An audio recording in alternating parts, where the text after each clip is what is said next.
节假日人挤人，一瓶水价格翻3倍，景区买了门票进不去。你去国内景点旅游时都踩过这些坑吗？这里是知识天梯。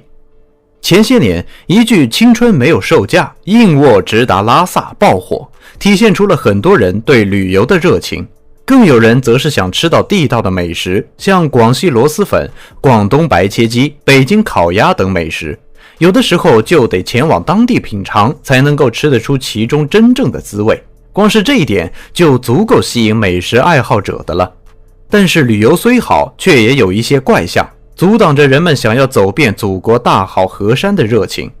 在网上看大家吐槽的有关旅游景点的评论中，有人说最讨厌景区景点的造假现象，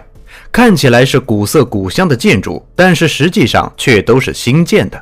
还有人说最讨厌的是景区中的乱收费现象，本来以为只要花一张门票钱就行，没想到进了景区之后还要花各种的参观费，而且就只是走马观花的看看，拍堆照片就了事了，其实并没有多大的收获。那么除了上述的这2个问题之外，国内各地景点还普遍存在着怎样的问题呢？又是怎样的原因促成的这种现象呢？除了上述讲的各地景点同质化、商业化严重之外，在旅游的过程中还有如下的几个景区乱象，让众多游客们都感到既无奈又心烦。首先就是景区的拥堵现象，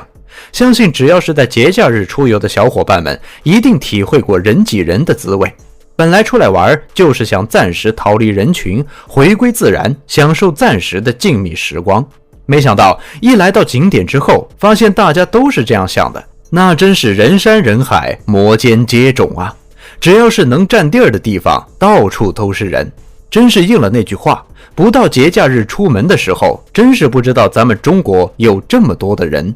除了景区拥堵之外，景区商贩的坐地起价也让众多游客深受困扰。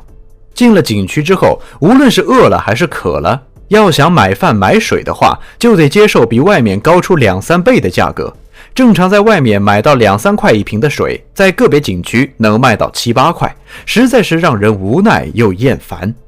景区景点早已没了原汁原味，不仅如此，各种踩坑更是防不胜防。想要打卡拍照，跟风买一个景区内手工制造的小玩意儿，一问价格就是200-300起步，立刻吓退众多游客。还有景区旁边的黑导游，常常是在游客们下车之后，就会紧紧地跟上去，不断地推销自家旅行社的价格非常低，只要花上几百块就能够享受到一日畅游的服务。很多没有做旅游攻略的游客，一听到黑导游这样说，可能就会心动了。但事实上却是1天的时间根本就不可能将上述的景点全部逛完，除非是加钱再逛几天。但是如果你没有购买黑导游的这种套餐，你完全可以花上更少的时间去慢悠悠地欣赏景区内的风景。无论是景区拥堵的现象，还是景区内的商贩坐地起价的现象，亦或是景区旁边的黑导游低价团的现象，这些以景区为中心的不合理现象，让众多游客对出行旅游的热情也降低了。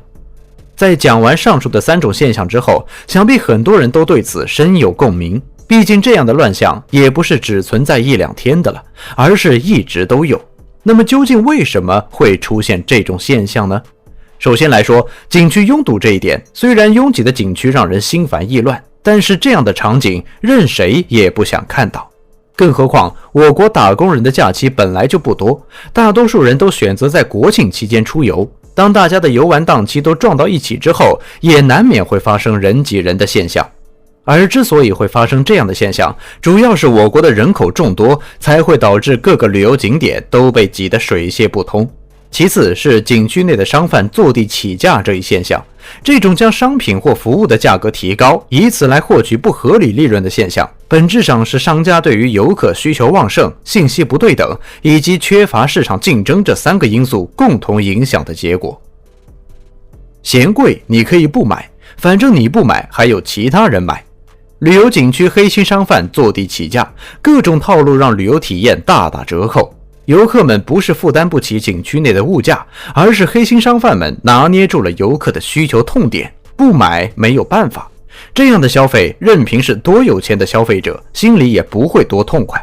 这不纯纯是把人当傻子吗？对于这种坐地起价的商贩，应当由景区内的管理人员出手管理。除此之外，黑导游以及低价团的怪象也是频出不穷。个别的黑导游和低价团甚至有可能会直接抹黑一个地区的旅游品牌形象。而之所以会造成这样的现象，一方面是导游和旅行社行业的经营成本低，退出机制不完善，进而导致供过于求，恶性竞争；另一方面是游客贪图便宜的消费心理，这也成为了黑导游以及低价团成长的温床。如今的旅游早已变了样，不禁有人要问，旅游的价值是什么呢？